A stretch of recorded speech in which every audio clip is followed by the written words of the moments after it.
about to have some fireworks today. We thought we were going to have some fireworks. We have a little bit of a change here. It was supposed to be number 3 ranked Matt Ramos taking on Liam Cronin at number 5.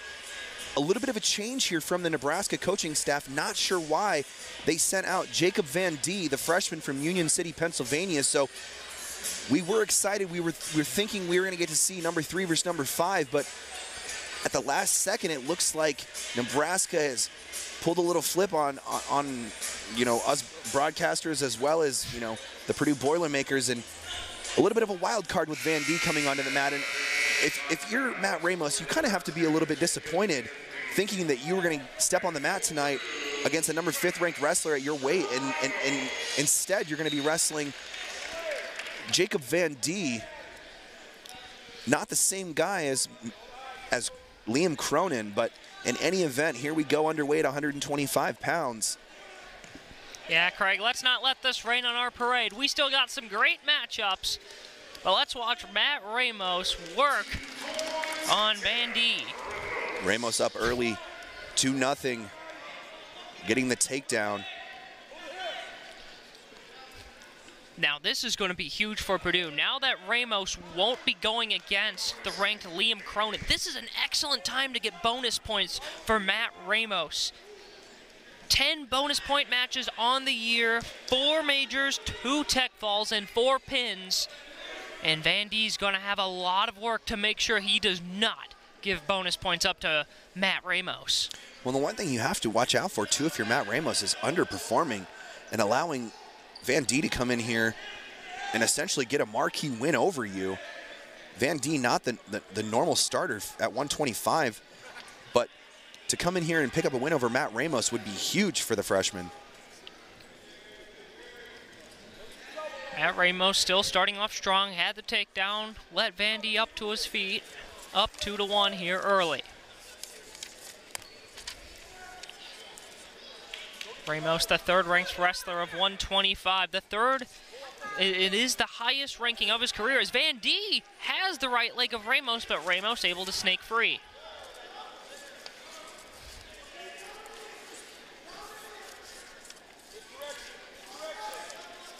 Ramos tied with Willie Weinberg for the 9th highest Purdue winning percentage, 77.2%.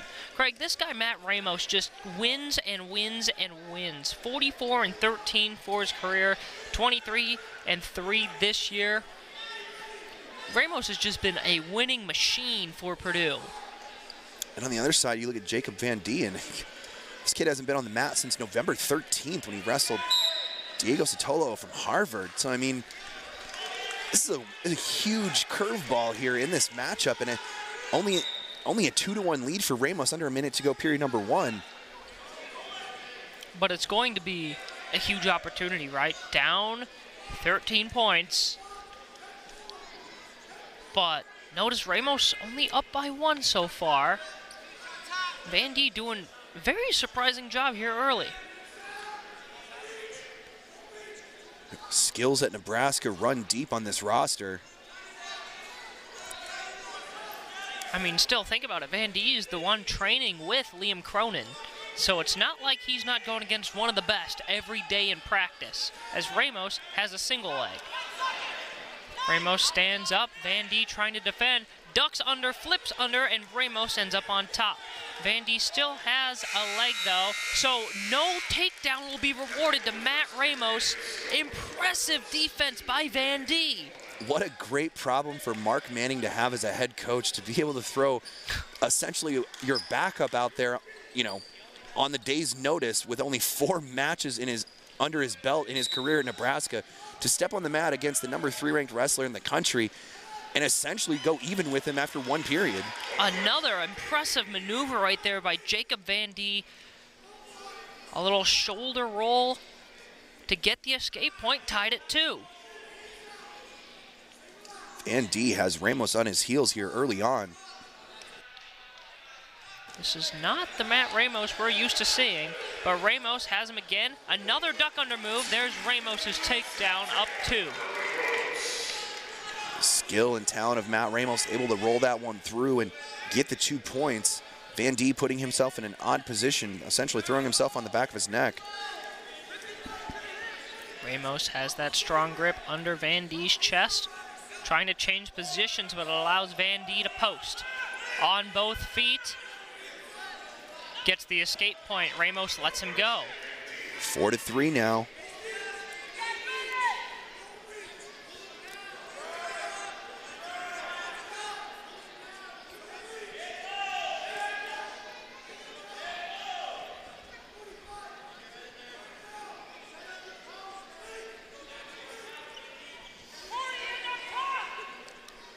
Van Die looks very confident looking into the eyes of Ramos. He is not backing down. Yeah, kid has nothing to lose. How much do you think that affects you as a wrestler, just the mentality of just knowing you're playing with house money? It's a great advantage to have, and again, you're rested and healed up. You haven't competed since November. I mean, I know you have practices every week and stuff like that, but to come out here fresh against Matt Ramos and be able to do what he's doing, again, only down 1 through almost 2 periods. Jacob Van Die, strong grip on Ramos's left wrist. Ramos only up by 1. 4-3, going into period 3. Van Die with an impressive performance to start off the second half of this duel. Mark Manning yelling at Van Die from the sideline, giving him some words of encouragement here, letting him know the opportunity he has before him. Mat return by Van Die, gets Mark Manning onto his feet. Manning never stops coaching. He ran down to his 157-pounder, and he's coaching him in the middle of this 125-pound matchup. Manning calling at the referee for stalling, looking for a stall against Ramos. Ramos is having a hard time maneuvering, but trying to get it there. Possible dangerous position, not going to get on his shoulders. Still posted on that knee and right hand. Van Die all over Ramos here. Huge 2-on-1 on that right arm.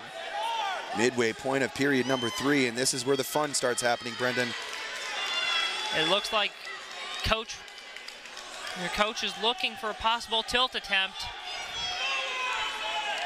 Mark Manning yelling, begging the referee for a stall on Ramos, which would ultimately tie this matchup at 4. And keep in note, Van Die is very slowly creeping up that riding time, 40 seconds, but Ramos will escape. Riding time not near a minute yet. Escape point brings Ramos up to a 5-3 lead. That 1 point is massive for Ramos. Under 20 seconds to go. Van Die needs a takedown. The entire Nebraska sideline calling for stalling. 10 seconds to go. Van Die shoots the double. Ramos sprawls. And Ramos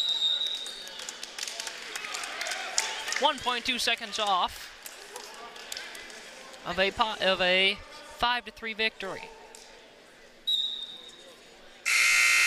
Knew the other shot was coming. Matt Ramos will take home the victory. 141. More ranked wrestling here on Big Ten Plus. It's number 14, Parker Filius, against number 6, Brock Hardy.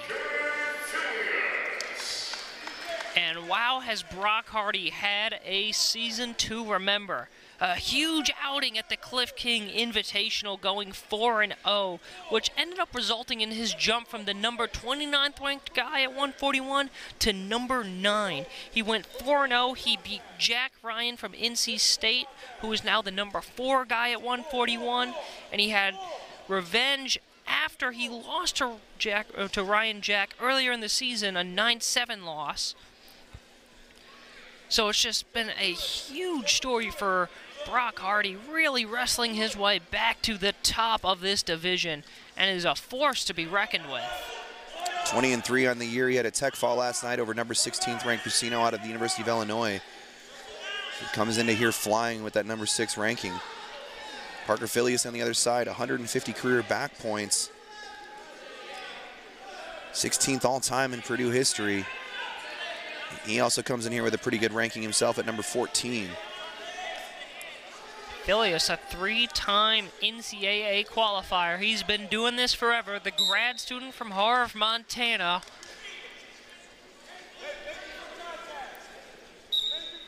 .00 score.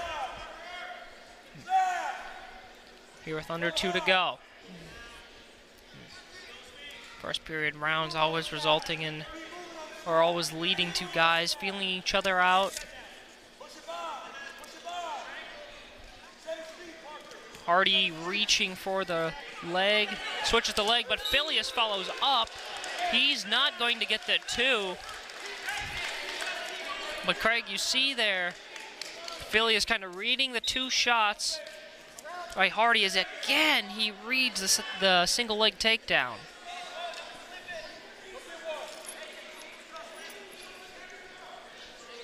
Both men, some good defense here early on in period number 1, feeling each other out, defending a couple of opportunities for points. Parker Filius. Strong collar tie, but also look at the strength by Hardy's collar tie.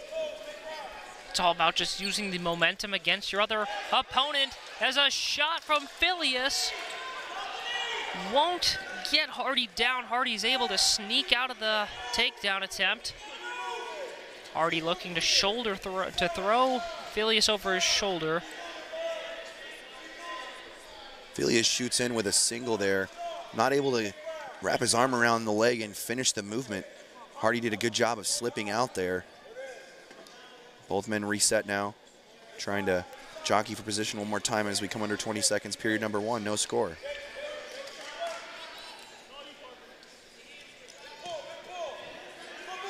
Hardy finally getting a hold of that leg of Filius, but Filius grabs the ankle of Hardy.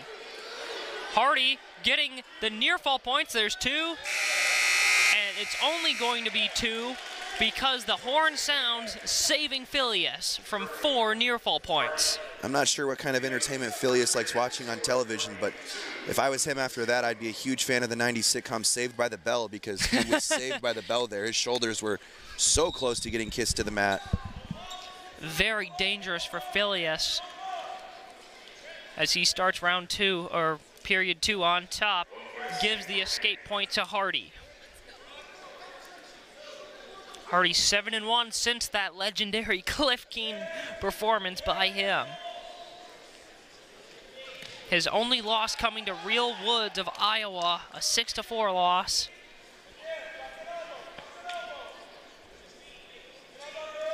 But other than that, Hardy's been on such a tear in his duels. And we saw against Illinois, like, there was nothing he couldn't do, whether it was going for cradles, near fall points. He has power, he has length. Hardy has the complete package.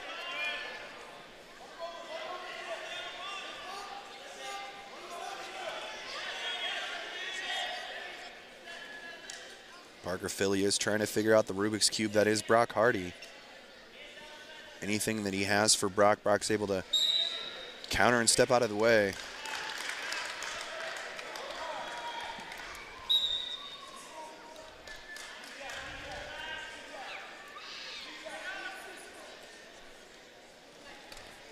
Filius has a double, but the hips of Hardy able to create distance and separate the 2. And it was a great blast double attempt by Parker Filius. He just wasn't able to be quick enough, and Brock Hardy, with that sprawl, is really, really good at transferring that weight backwards and not allowing himself to get toppled over. Here's a position by Filius, putting all his weight on the back of Hardy, trying. Okay, he can't get anything on Hardy. Both guys stood back up. Hardy, great defense, up by 3. But Filius starting on bottom now, so realistically, All he needs is an escape point and a takedown to tie this thing back up. Riding time, not a factor, Craig.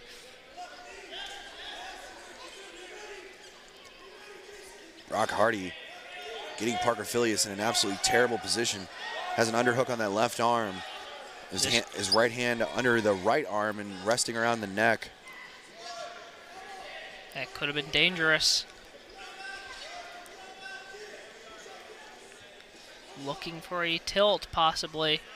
Just have to get Filius in the right position.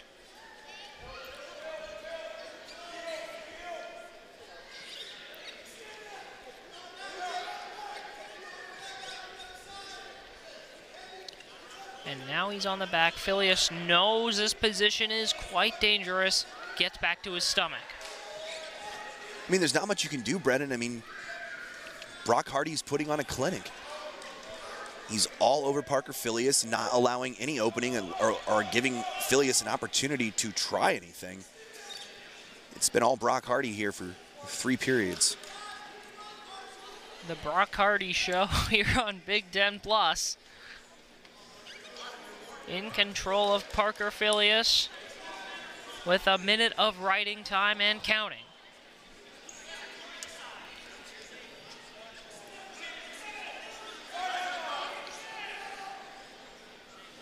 Hardy 21-3 on this season.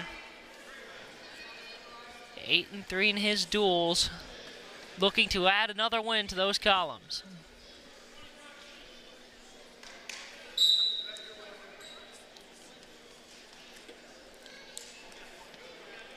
The referee's going to stand him up. He's going to stand Brock Hardy up.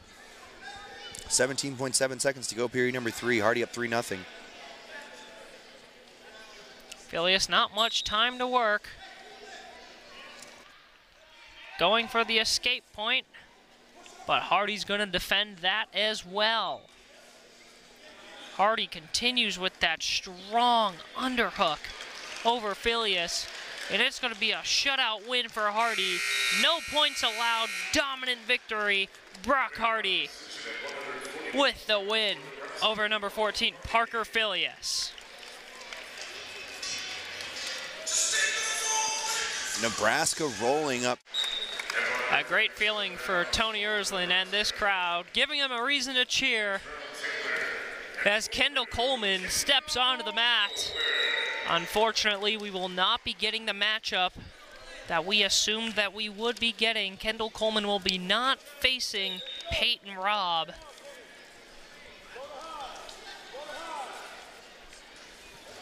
So Coleman. Antrell Taylor has stepped in tonight for number 1 Peyton Robb. Antrell Taylor, the freshman from Millard, Nebraska, stepping on the mat against Kendall Coleman, the redshirt senior from South Holland, Illinois. As we said, not the number 1 versus number 6 matchup we were advertising early on. Mark Manning deciding to go with his backup. Woo! With the large lead right now in the duel, Nebraska up 22-6. So, I mean, essentially this matchup doesn't mean anything in the duel meet. Nebraska already having locked that up, but in any event, it'll be interesting to see here. Coleman versus Taylor. And, you know, of course, we wanted that matchup. Coleman versus Robb, 2 guys at the top of the food chain. But it's a matchup that we'll have to wait for March 4th and March 5th. Big Ten championship taking place then, or possibly NCAAs. Well, something that you have to watch out for, too, is you don't want to have happen to Kendall Coleman what kind of happened to Matt Ramos in 125 when Jacob Van Die stepped on instead of Liam Cronin. And Van Die stepped on and had a really good showing against Ramos. You don't want to have that here for Coleman with Taylor, I'm sorry. As we see here, Taylor now getting the escape point, only down 2-1, but you don't want to have that, you know, that letdown by Kendall Coleman or get caught by an Antrell Taylor, because as we've seen, this Nebraska roster from top to bottom is very talented, regardless of their ranking or record. So it's something that Coleman will have to watch out for here with Taylor. You bring up a great point, Craig. And then, like, leaving this match with confidence, just depending on how much of a fight that Taylor puts up. can really kind of just change the mentality in your psyche as a wrestler. As look at Taylor trying to get positioning on Kendall Coleman. Well, and that's the thing that we tend to forget here. I mean, we're looking forward to seeing, you know, the ranked wrestler at this weight class, but Nebraska as a whole is a very consistently good wrestling program. And so a guy who may not get as much time is still very skilled and is very able, especially against a Kendall Coleman. Yeah, like we said against the matchup against Ramos, like it's not like these guys are training against nobodies. These backups are training against the top of the top guys. Antrell Taylor gets destroyed by Peyton Robb in practice every single day. But that's what's going to make Taylor better. It's just the wonderful way of the sport of wrestling, Craig. You get better by getting your butt kicked. Iron sharpens iron, Brendan. Nice agility shown there by Taylor. Not allowing Coleman to get a hold of that ankle. Antrell Taylor putting up a impressive performance of himself. Coleman, single leg shot, has the leg, spins around, going for the trip. Good sprawl by Taylor into a front split. Coleman again, looking for the trip, won't get it. Great defense by Taylor. Let's check this out on a quick little replay. That was really impressive, Craig.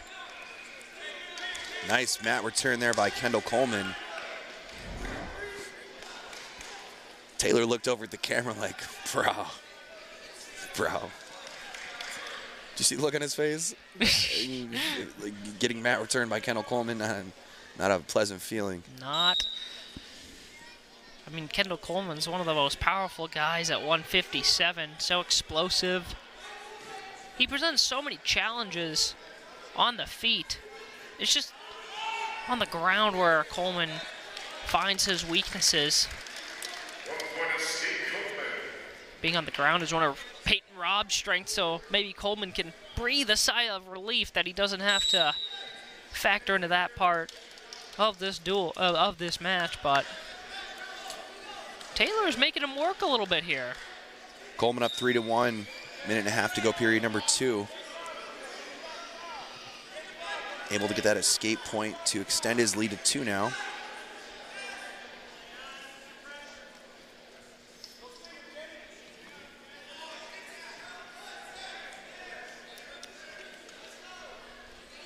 Hand fighting by both guys, and it looks like Coleman possibly eye-poked by Taylor. Giving Kendall Coleman a second to collect himself. I don't know if we can get another look at that. It was quick. Like you said, there was some hand fighting going on. It might have just got him with the pinky. Yeah, the eye poke, never a pleasant feeling, but Coleman toughing it out and continuing on with his match. Taylor and Coleman slapped hands before they reconvene as to say, hey man, it was an accident. Sportsmanship goes a long way here in the Big Ten. But even so, both guys obviously competing against each other. Hand fighting continues between both men. Look at Taylor just mirror Coleman. Coleman goes to the ground, so does Taylor. But Coleman now has a leg. Coleman trying to stand up, but Taylor, great defense once again. But there goes Coleman. It's the swipe down and takes the back of Taylor for the takedown. Another slam to the mat, out of bounds. Coleman showing that speed and skill on that last takedown. He was not going to be denied, able to finish through the movement and get the takedown. Really close to getting a second one after that. They said they were a little bit too close to the table and they're going to reset him. And Coleman's a guy with 292 career takedowns. At least coming into this match he was. which was 5 shy of tying Eric Douglas for the 9th most in Purdue history, now only needs 3 more to tie. Came in here 8th all time. And he also has 5 wins over ranked opponents this season. Before we get ready to transition into period number 3, we look ahead. Nebraska, after tonight, is going to finish their season at Ohio State and then at home against Rutgers and Arizona State before they head to the Big Ten Championships on March 4th and 5th. Purdue on the other side is going to be at Maryland and at Northwestern to end their season. Catch both of those on Big Ten Plus before they head to Detroit for the Big Ten Championships March 4th and 5th.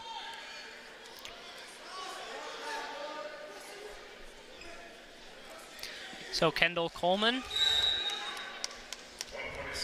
up by 3. Challenge comes out from Mark Manning. Coleman getting an opportunity to catch his breath. Over there with his head coach, Tony Ersland. Nebraska is challenging that they were locked hands. We'll have to see what comes of this and if there is any change to the score, where Kendall Coleman leads 5-2 right now, 1 minute and 39 seconds to go, period number 3.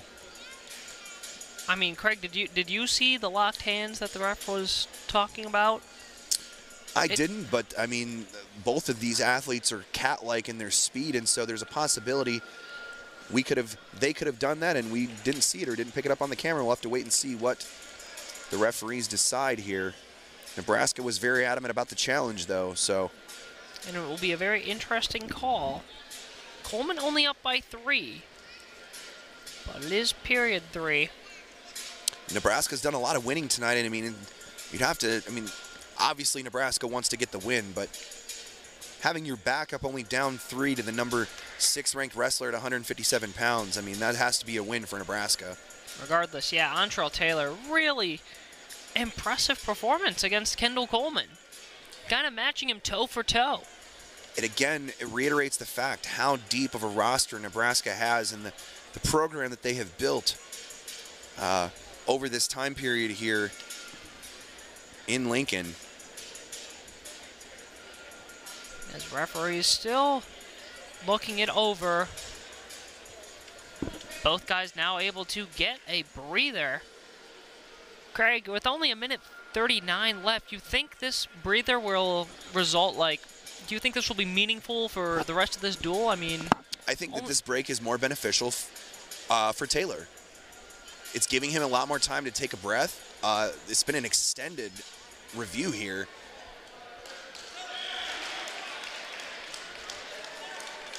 And they are going to say Taylor's hands were clasped. There's going to be a violation against Kendall Coleman.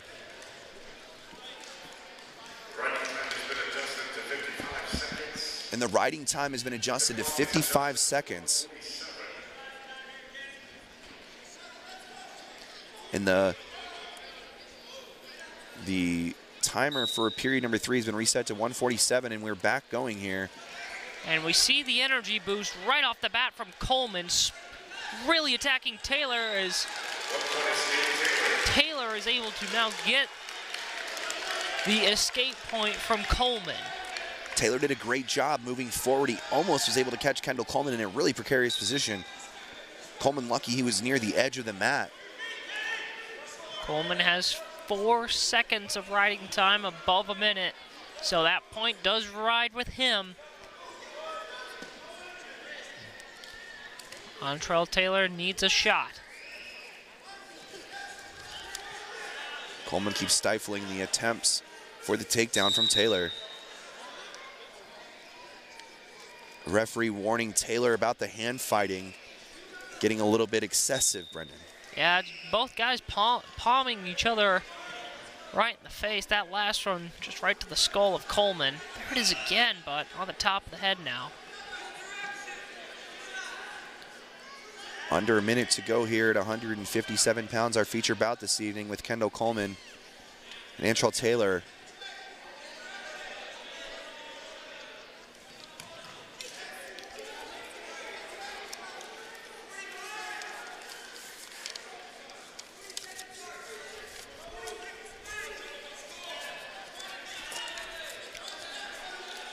Antrell Taylor only down 3.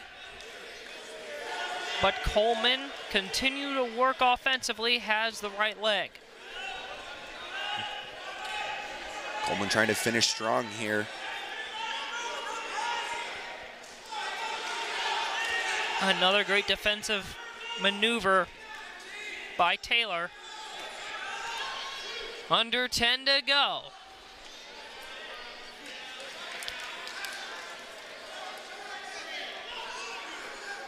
Coleman going to fight off the flurry from Antrell Taylor and pick up the 5-3 victory, Brendan. Coleman picks up the 5-3 victory to end on a high note for the Purdue Boilermakers. But Craig, this duel was all Nebraska coming out on top, 22-12.